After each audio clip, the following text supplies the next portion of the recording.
Tinupok ng apoy ang tatlong magkakatabing bahay sa Batangas City. Nakatutok si Hazel Alviar.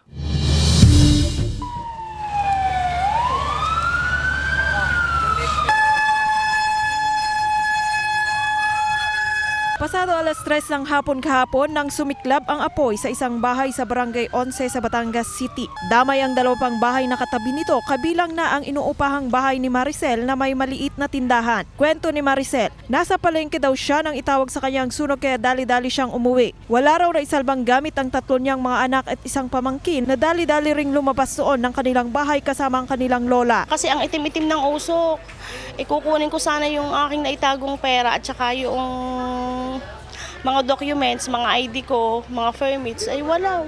Sunog lahat, wash out na po lahat. Ayon sa BFP, umabot sa unang alarma ang sunog. Hindi pa tiyak kung saan at ano ang naging sanhi ng sunog. Pero sa inisyal nilang investigasyon, aabot sa mahigit 2.3 million pesos ang halaga ng danyos. Gawa sa light materials ang mga bahay kaya mabilis kumalat ang apoy.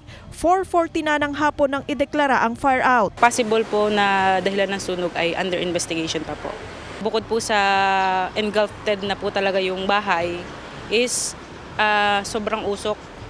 Pero na-penetrate naman po ng aming tropa. Sa harap po at saka sa likod po ang depensa po namin para po mapatay po agad ang sunog.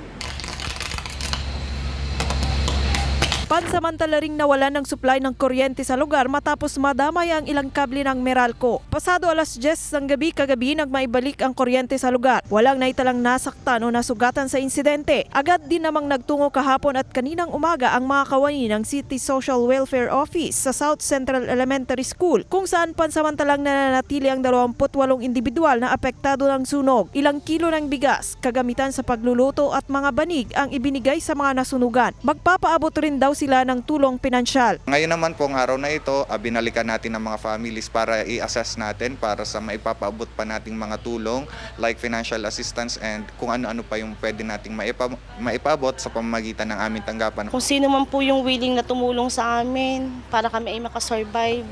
Hindi ko nga po alam kung paano ako magsisimula na uli ngayon.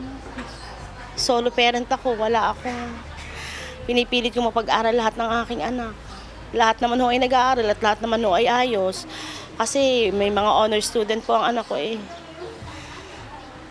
Kaya lang po ngayon, wala, hindi ko ho alam. Tulad ngayon may project na, may gagawin na, hindi ko alam kung ang hirap. Nagpapatuloy ang follow-up investigation ng BFP. Kung dati po ay doble ingat po tayo, mag-triple ingat po tayo, yung mga saksak po na hanggat hindi po natin ginagamit, tanggalin na po natin. Tapos yung mga high risk po, mga hazard na nasa paligid po natin, ay as much as possible, ay tanggalin na po natin. Kasama si Buhay Adanti Jr., Hazel Alviar, Balitang Southern, Tagalog.